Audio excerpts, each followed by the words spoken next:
guys with their nails done. Banshee, a frame known as a great damage support in the game. Give her the Savage Silence augment, then some power strength, and you'll be breaking Warframe in an instant. With the amount of damage multiplier that her sonar ability gives, plus the finisher damage coming from Savage Silence, expect that you will always see over 1,000,000 damage on your screen. That's why this frame is considered to be a valuable asset in team composition. However, I'm not going to talk about a Banshee build that will just let you support your team. Sitting in one corner, spamming your sonar ability is freaking boring. Also, hiding in one spot is also boring, so what I'm going to show you is a setup wherein you can freely move like an assassin, and murder all the enemies in one solid hit. But before we show some builds, I would like to give a brief but concise description of each Banshee's abilities, beginning with her passive. This is close to being useless in my opinion, as Banshee has no invisibility. Every gun that you used with Banshee will not make any noise, which could be good in general stealth gameplay. Well, if only Banshee can turn invisible, then this passive will be outstanding. She can only trick the ears of enemies, and not their eyes. Once enemy have line of sight on Banshee, they will immediately attack her, making her deafening passive useless. Her first active ability is Sonic Boom, and it's a cheap way of crowd controlling enemies. It costs little energy to cast, and it's quite effective, since it knocks back every enemies that is hit by this ability. The range is also decent, plus it has an augment that can strip enemy armor. Adding a maxed out umbral intensify on your build can strip all armor, and the best part is, it's a one-handed action, which means you can cast it while aiming, firing a gun, or even taking a shit. But do remember that it can only hit enemies in front of you, and, although the knockback is quite helpful in crowd control, it's annoying sometimes, especially if you are worried with your kills per seconds in long endurance runs. The second ability is what makes Banshee amazing in team composition. Sonar is a skill which exploits the weakness of enemies. It highlights the enemy's weak spot, dealing massive damage whenever you hit them. It also has a very wide range, and it is highly spammable. High power strength translates to higher damage multiplier, and also, the damage buff coming from this ability can work together with other damage buffs such as Chroma's Vex armor. Lastly, recasting sonar while it's still active will cause additional body parts to be highlighted. Highlighted areas can overlap, causing inflicted damage to be further amplified multiplicatively. Taking all that to account, we can say that sonar is an overpowered damage buffing ability. I just dealt over 1,000,000 damage on these level 140 corrupted enemies just by spamming sonar, and then doing a finisher with the Redeemer Prime. And take note, I did not even use the Savage Silence augment yet. If I had, then potentially, we could have dealt 100 million damage.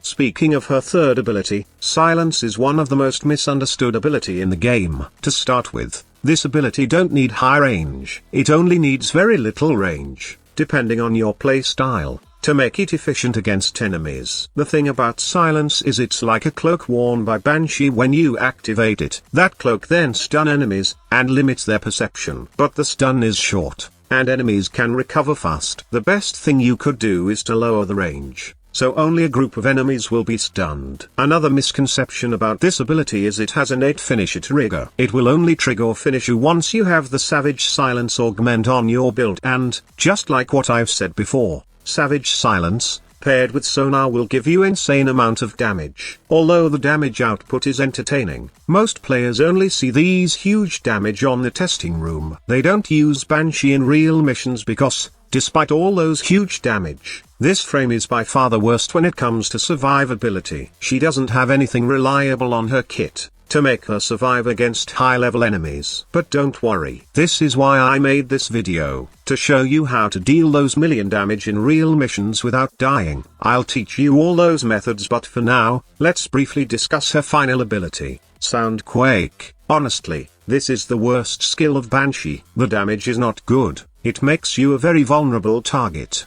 and the energy drain is absurd. I was only using this ability in the past to farm focus in Hydron, but since I learned about Equinox on Adaro, or Sarin in the Elite Sanctuary Onslaught, I stopped using Banshee for this purpose. If Digital Extremes will rework Banshee somehow, then I would advise them to remove this ability, and make something useful and thematic. That's only my personal preference though. You can try this ability if you want, and tell me what you think of it afterwards. Okay, now that we are done knowing Banshee, let's proceed to builds. There will be 2 build variation that I will be showing in this video, but both of them are for solo plays, and mostly to go against endgame enemies in long endurance runs. I have more Banshee videos in the future, and I will discuss different types of builds for different types of missions. For now, let's focus on this endgame setup for Banshee. Judging from all the things you've seen and hear on this video, you can conclude that Banshee is a glass cannon. To make her viable at endgame levels, we must take care of her survivability first. Adding damage mitigation on your build won't be an option, since this frame is the worst when it comes to armor. The only thing you can do is make good use of her silence ability. But squad leader,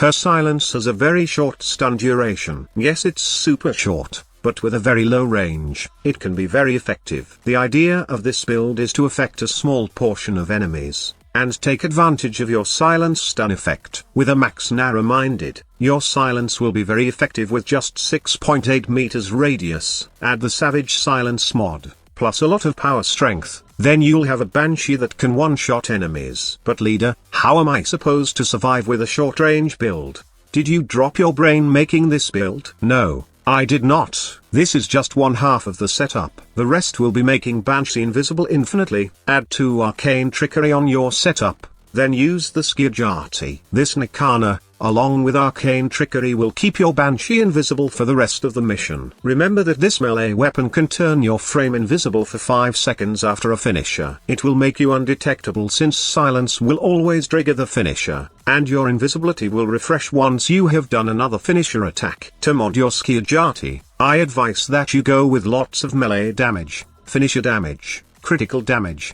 and the Primed Fury mod. This mod will hasten the animation of your finisher attack, allowing you to manage your kills per seconds in long endurance runs. If your silence ability fails, then don't worry, as you can back it up with Naruman's executing dash. Pair this with the Magus Lockdown Arcane for your operator, and I assure you that you will 100% survive and have fun with your Banshee at endgame levels. The second build variation are for those who like to mix sonar and silence. I call it the resonating silence. To create this build, all you need is to put the resonance augment for your sonar, add the Savage Silence, and then equip a rank 5 narrow-minded. Rank 5 only because we want our sonar and silence to have enough range to interact with each other. Since this setup is melee focus, the 22 meters range on sonar, and 12 meters on silence, are sufficient to both stun target and spread the sonar effect within the area you are operating. But squad leader, how about energy management? You don't have to worry about energy for this build,